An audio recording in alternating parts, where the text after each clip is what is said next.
Hey friends, welcome back to my YouTube channel dazzle diaries. ಇವತ್ತಿನ video ಏನು ಅಂತ ನೀವು ಆಲ್ರೆಡಿ ತಮ್ನೈನಲ್ಲಿ ನೋಡಿರ್ತೀರಾ.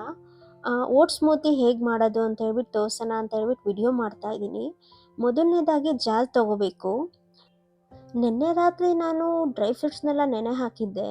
ಅದರಲ್ಲಿ ಬಾದಾಮಿ, ದ್ರಾಕ್ಷಿ, ಪಂಪ್ಕಿನ್ ಸೀಡ್ಸ್, ವಾಟರ್ಮೆಲನ್ ಸೀಡ್ಸ್, ಮತ್ತು ಡೇಟ್ಸ್ನ ನೀವು ಜಾರ್ಗೆ ಹಾಕಬೇಕಾದ್ರೆ ಅದರಲ್ಲಿ ಸೀಡ್ ಇರುತ್ತಲ್ಲ, ಅದನ್ನು ತೆಗಿಯೋದನ್ನು ಮರಿಬೇಡಿ. ಡ್ರೈ ಫ್ರೂಟ್ಸ್ನೆಲ್ಲ ಹಾಕಿದ್ಮೇಲೆ ನಾನೀಗ ಓಟ್ಸ್ ತೊಗೊಳ್ತಾ ಇದ್ದೀನಿ. ನಾನು ಯೂಸ್ ಮಾಡ್ತಿರೋ ಓಟ್ಸ್ ಬಂದು ಸಫೋಲಾ ಓಟ್ಸ್. ಇದು 2 ಸ್ಕೂಪ್ಸ್ ಆರ್ 1.5 ಸ್ಕೂಪ್ಸ್ ಹಾಕಿದ್ರೆ ಸಾಕಾಗುತ್ತೆ. ಈಗ ಓಟ್ಸ್ ಹಾಕಿದ್ದಾಯಿತು. ಈಗ ನಾನು ಪೌಡರ್ ಯೂಸ್ ಮಾಡ್ತಾ ಇದ್ದೀನಲ್ಲ, ಅದು ನಾನು ಮನೇಲೇ ಪ್ರಿಪೇರ್ ಮಾಡ್ಕೊಂಡಿರೋದು.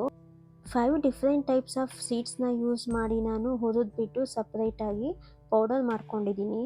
ಯಾವ್ಯಾವ ಕಾಳುಗಳು ಅಂತ ಹೇಳಿದ್ರೆ chia seeds, jeera, flax seed, ajwain ಮತ್ತು ಓಮ್ ಕಾಳು, ಇದನ್ನೆಲ್ಲ ಸಪ್ರೇಟಾಗಿ ಹುರಿದು ಪೌಡರ್ ಮಾಡಿ ಇಟ್ಕೊಂಡಿದ್ದೀನಿ. ಇದನ್ನು ಖಾಲಿ ಹೊಟ್ಟೆನಲ್ಲಿ ಬಿಸಿನೀರಿಗೆ ಹಾಕ್ಕೊಂಡು ಬೆಳಗ್ಗೆ ಹೊತ್ತು ಕುಡಿದ್ರೆ ತುಂಬ ಒಳ್ಳೆಯದು. ಅದಕ್ಕೋಸ್ಕರ ಮಾಡಿ ಇಟ್ಕೊಂಡಿದ್ದೀನಿ. ಮತ್ತು ಈ ಥರ ಸ್ಮೂತಿ ಮಾಡ್ಕೊಂಡಾಗಲೂ ನಾನು ಹಾಕ್ಕೊಳ್ತಾ ಇರ್ತೀನಿ. ಪೌಡರ್ ಹಾಕಿದ ಮೇಲೆ ಈಗ ನಾನು ಪ್ರೋಟೀನ್ ಪೌಡರ್ ಯೂಸ್ ಮಾಡ್ತಾ ಇದ್ದೀನಿ. ಪ್ರೋಟೀನ್ ಪೌಡರ್ ಆದರೂ ಯೂಸ್ ಮಾಡ್ಕೋಬೋದು, ಇಲ್ಲಾಂದರೆ ನಿಮಗೆ ಟೇಸ್ಟಿಗೆ ತಕ್ಕನಾಗಿ ಕೋಕೋ ಪೌಡರ್ ಆ ಥರ ಏನಾದರೂ ಬೇಕು ಅಂದಲ್ಲಿ ನೀವು ಯೂಸ್ ಮಾಡ್ಕೋಬೋದು. ಪ್ರೋಟೀನ್ ಪೌಡರ್ ಹಾಕಿದ ಮೇಲೆ ನಾನೀಗ ಯೂಸ್ ಮಾಡ್ತಿರೋದು ಹನಿ ಬಂದು ಲಯನ್ ಹನಿ.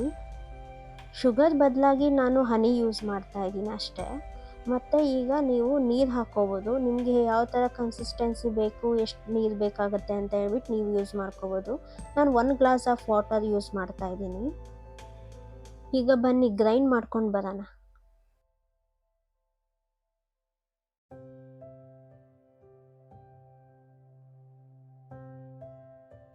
ಈಗ ಗ್ರೈಂಡ್ ಮಾಡಿದ್ದಾಯಿತು. ನೋಡಿ ಕನ್ಸಿಸ್ಟೆನ್ಸಿ ಹೇಗೆ ಬಂದಿದೆ ಅಂತ ಹೇಳಿಬಿಟ್ಟು. ತುಂಬ ತಿಕ್ಕಾಗೂ ಇಲ್ಲ, ತುಂಬ ವಾಟರ್ ಟೈಪು ಇಲ್ಲ. ನನಗೆ ಯಾವ ಥರ ಕನ್ಸಿಸ್ಟೆನ್ಸಿ ಬೇಕು ಅಂತ ಹೇಳಿಬಿಟ್ಟು ಅಷ್ಟು ನೀರು ಹಾಕ್ಕೊಂಡಿದ್ದೀನಿ.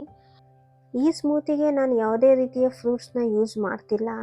ನಿಮಗೆ ಬೇಕಾದಲ್ಲಿ ನಿಮ್ಗೆ ಇಷ್ಟವಾದಂತಹ ಫ್ರೂಟ್ಸ್ನ ಯೂಸ್ ಮಾಡಿ ಸ್ಮೂತಿನ ಮಾಡ್ಕೋಬೋದು. ಟೇಸ್ಟಿಗೆ ತಕ್ಕನಾಗಿ ಚೆನ್ನಾಗಿರುತ್ತೆ. ಇವತ್ತಿನ ವ್ಲಾಗ್ ಇದಾಗಿರುತ್ತೆ ಗೈಸ್. ಸೊ ಇಷ್ಟ ಆದಲ್ಲಿ ಲೈಕ್ ಮಾಡಿ, ಶೇರ್ ಮಾಡಿ ಹಾಗೂ ಕಮೆಂಟ್ ಮಾಡಿ. ಮುಂದೆ ಯಾವ ಥರ ವ್ಲಾಗ್ ಬೇಕು ಅಂತ ಹೇಳ್ಬಿಟ್ಟು ನನಗೆ ಕಮೆಂಟ್ ಮಾಡಿ, ನಾನು ಆ ಥರ ವ್ಲಾಗ್ ಮಾಡೋದಕ್ಕೆ ಟ್ರೈ ಮಾಡ್ತೀನಿ.